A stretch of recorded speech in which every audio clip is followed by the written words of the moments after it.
Welcome to Talk with the Nation, presented by the Premier, the Honorable McKeeva Bush. Join the Premier and other special guests as we look at all things Cayman, both present and future. This is Talk with the Nation. Here is Donna Bush. Good evening and welcome to Talk with the Nation this Wednesday evening here on Vibe 98.9. This evening we are talking medical tourism here in the Cayman Islands. If you're not sure what this is or you have any unanswered questions, please listen in, and if you can, give us a call later in the show. This evening we will be taking your calls every half hour, starting from 4:30, so at 5 o'clock, and then again at 5:30, then again at 6, we will be taking your calls. The show is 2 hours long. We're here until 6:30 with you. You can give us a call at 946-9898, or join us, message us as well at facebook.com/Talk with the Nation, or even tweet us on Twitter at TWTNKY. Or if you missed the show, please go look forward to the show tomorrow on youtube.com/Talk with the Nation. Again, we are talking medical tourism here on Talk with the Nation on Vibe 98.9. With me in the studio this evening are West Bay MLA Mr. Cline Glidden, as well as Mr. Gene Thompson, the local partner in the Health City Cayman Islands project. He's also the project director for the project, as well as Mr. Shomari Scott, our director of tourism here in the Cayman Islands. Gentlemen, welcome, as always, to Talk with the Nation here at Vibe 98.9. All right, Mr. Cline Glidden, I think I'm going to start with you this evening. Why did government decide to pursue medical tourism? I know that was part of the one of the platform and mandates that the UDP government ran on. Well, Donna, thanks a lot for having me on today. I think it's interesting that we have reached this point, because for quite a while there was a lot of confusion in regards to the whole component of medical tourism. So obviously we're quite excited. I think it's known that Cayman has done quite well as far as tourism is concerned, even in these difficult economic times. Mm-hmm. With our great team at the Department of Tourism and the hard work that our private sector partners have been doing, tourism is doing well. But when we got elected as a government, we were having a conversation with, actually, I was in Gene's office and he had someone he wanted me to meet. Mm-hmm. And he went by and he introduced me to Mr. Harry Shandy, who started talking about this whole concept of medicine and what was happening in places like India. Right. In fairness, when the discussion started, we weren't sure exactly what to expect. You know, you start getting these perceptions as to what Indian medical care will be. Right. And so we had quite a bit of discussions. He showed me some research and some information on Dr. Shetty, who was a good friend. Mm-hmm. It so happened that at that time, myself and the Minister for Health were going across to Germany to actually look at some waste to energy facilities, because the government was looking at a solution for the waste situation at the time.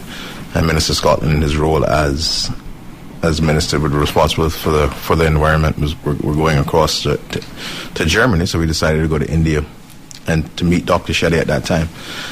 And as they say, the rest is kind of, it's history now. Right. We met with Dr. Shetty. We were very impressed with his facility. Very impressed with the work that was being done there, and specifically for the cost and the opportunity. While we were there, we had people from all over the world. We had people from Mayo Clinic. We had people from Afghanistan. People were coming there for medical services. Wow. And we realized that there was a great potential for doing something in the Caribbean.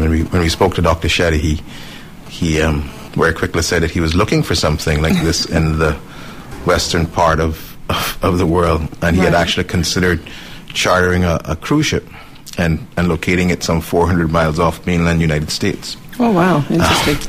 And so when we heard those synergies, very quickly we realized that there was great possibilities. We invited him to Cayman. He came here, as with everyone else. He came here and he fell in love with the place, and he thought this was perfect. It wasn't actually 400 miles, it was 500 miles. Right. But he fell in love with it. We created we got a great relationship. He invited us back over to actually open another one of his facilities that he was doing a very large cancer facility.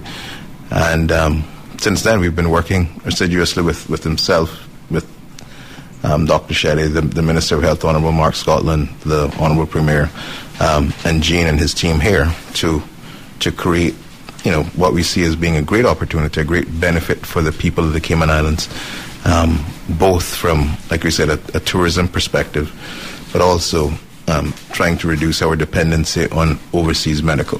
Right. Okay. So the costs that are associated now, that would make it from the small population size, it wouldn't make it work for us to have the resident specialists here for the full year. For example, we have visiting cardiologists, for example, that come along, but we know that they need a certain amount of hours to keep them proficient in what they're doing, and so it hasn't worked. Here, what we're proposing to do is have the facilities mainly catering to the foreign national that's going to be coming for medical care, but that will justify the costs associated with having that specialty service provided here, and so that the residents can use that as and when they need. And so this is an opportunity not only for us to look at creating a new leg of the economy, expanding what we now offer from a tourism offering, but to also enhance what we're offering from the medical standpoint in a very affordable way. And I'm sure some of the other guests will speak about, but I think it's important to note that when we talk about medical tourism, initially everyone thought that it was going to simply be Dr. Shetty.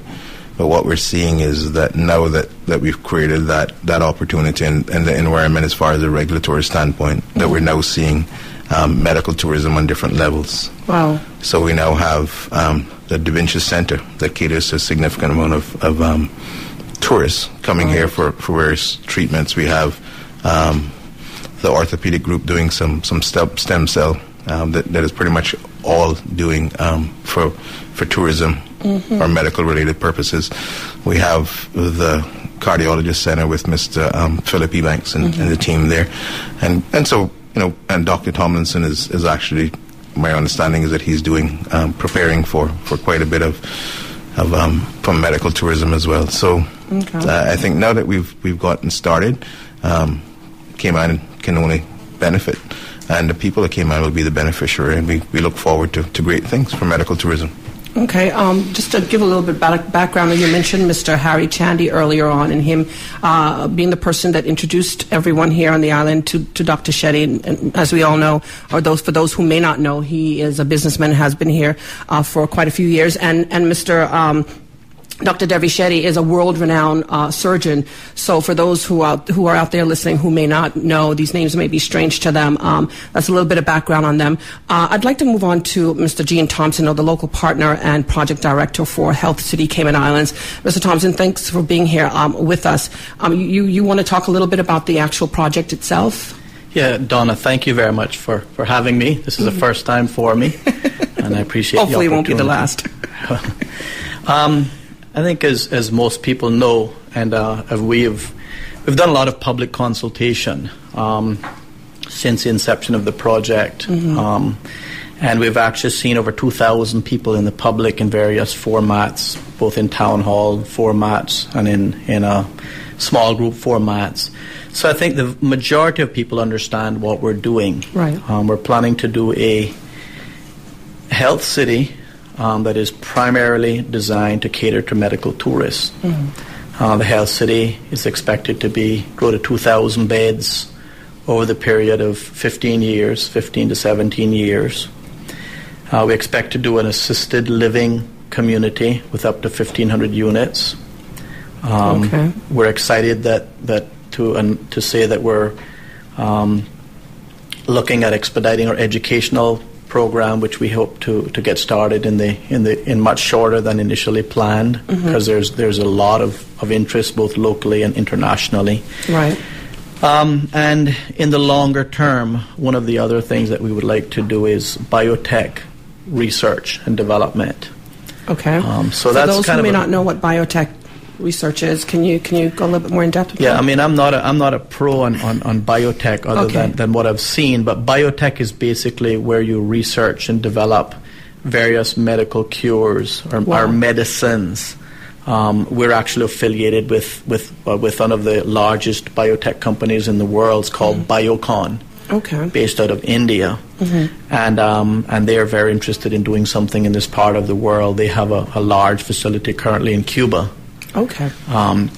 But they're quite interested in working with us once we get up to a scale that will suit them. Now, you mentioned assisted living. For listeners out there who, this show is all about getting down to the bare facts and explaining in depth for people out there exactly what we mean when we use certain terms. So assisted living, what do you mean by when you say assisted living?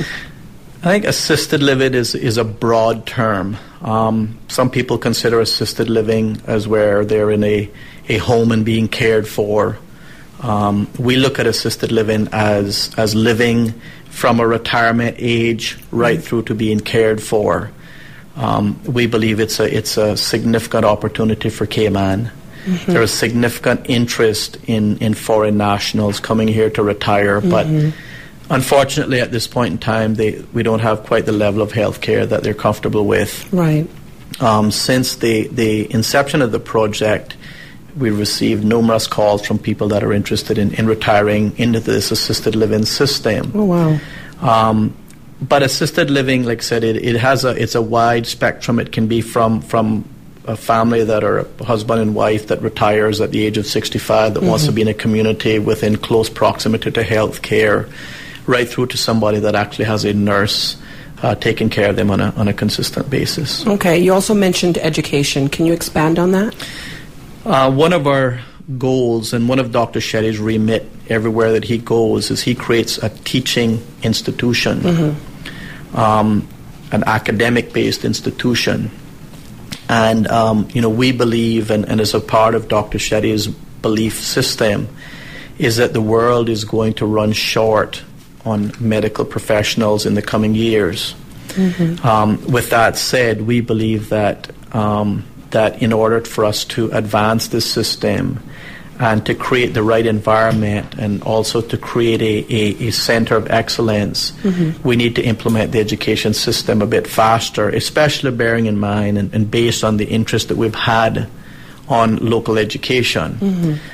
So what we are thinking is within the near period of time, and I don't want to commit to a time yet because it takes some doing, but in the much nearer term than our original business plan. I think our original business plan called for education in 4 to 5 years after we were open.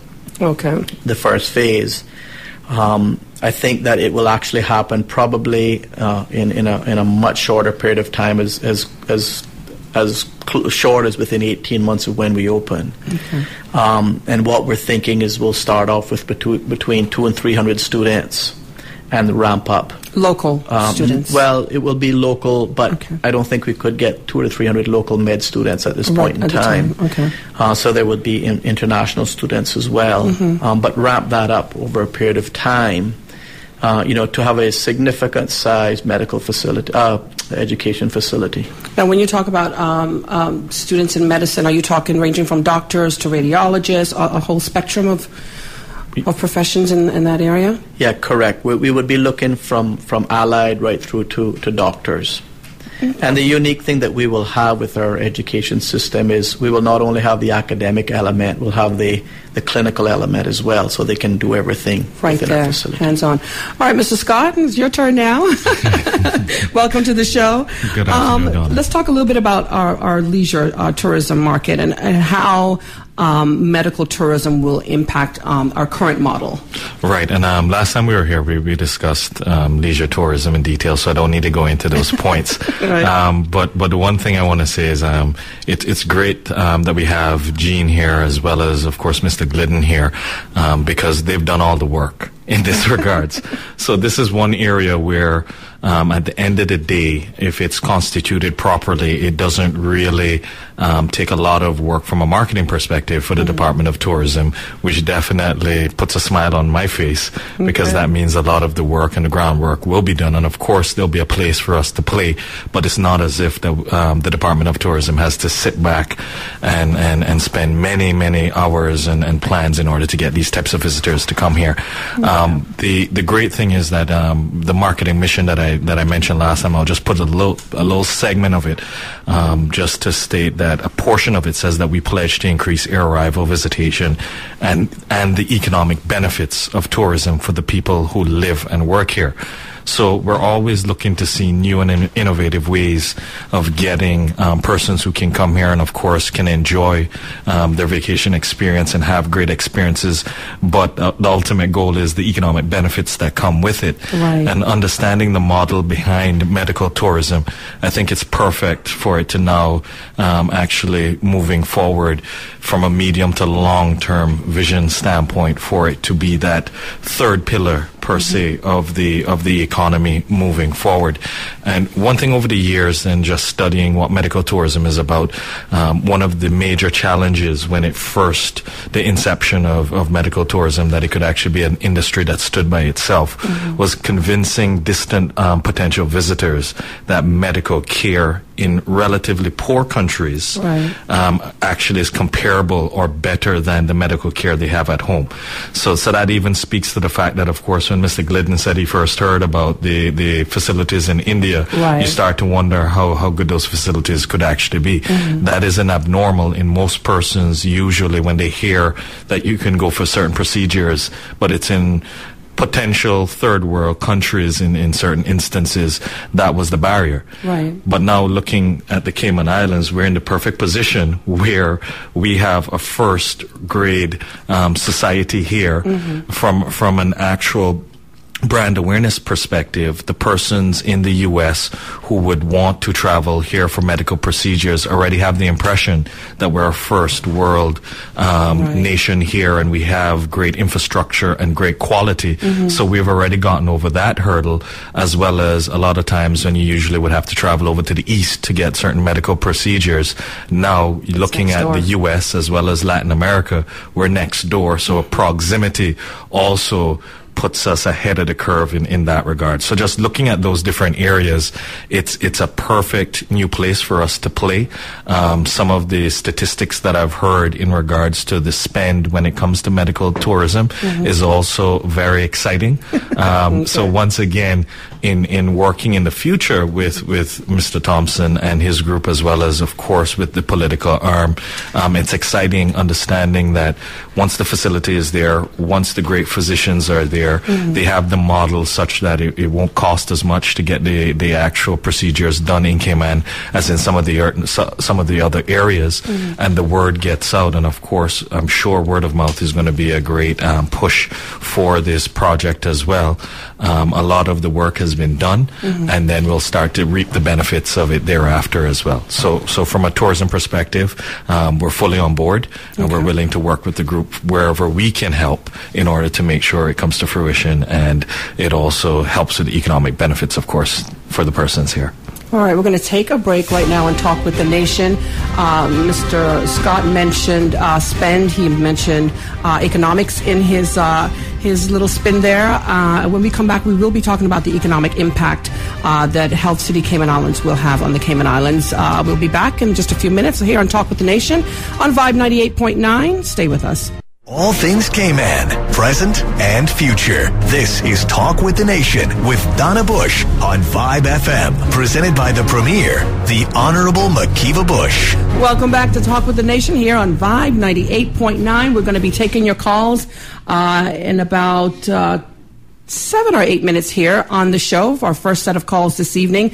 So make sure you're lined up to get those questions in for our guests here in our studio this evening. Joining me, if you're just tuning in, our Director of Tourism, Mr. Shomari Scott, the local partner and project director for the Health City Cayman Islands, Mr. Gene Thompson, as well as MLA and the person who's been the spokesperson for the Cayman Islands government on this project, Mr. Cline Glidden. Again, gentlemen, welcome to the show. And we're talking medical tourism here in the Cayman Islands this evening. Before we went to the break, Mr. Shomari Scott was talking a little bit about tourism, leisure tourism, and how medical tourism fits into the scheme of things. And he mentioned economics, and, economics is money, right? So I wanted to find out from our guests, whoever wants to take this question, what is the projected economic impact? What are we looking at in terms of dollars and cents at the end of the day for Health City Cayman Islands? I think Donna will take this one.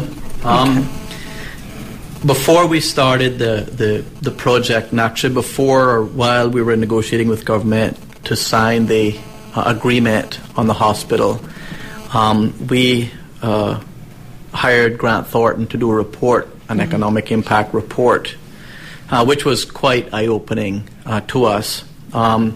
It ran similar to what our vision was, or Dr. Shetty's vision is, and it just basically confirmed it. But we believe that there are going to be significant economic impacts. I'm not going to go down into all of the dollars and cents, but let's start from where we're at now. We broke ground on the 27th of August on the first phase, which is 140 beds, and we expect completion and the admission of the first patient on or about the 1st of November next year. Wow, okay. The total spend on the first phase of the hospital is north of $70 million, of which I think about 18 or 20 million is equipment. Okay. The balance will be spent on the construction and development, fit out, and so on. Okay. I guess that is the short-term economic benefit. We expect that during the period of construction we'll hire up to about 350 people over the 12-month period of time. Once the first phase is completed, we estimate that we will start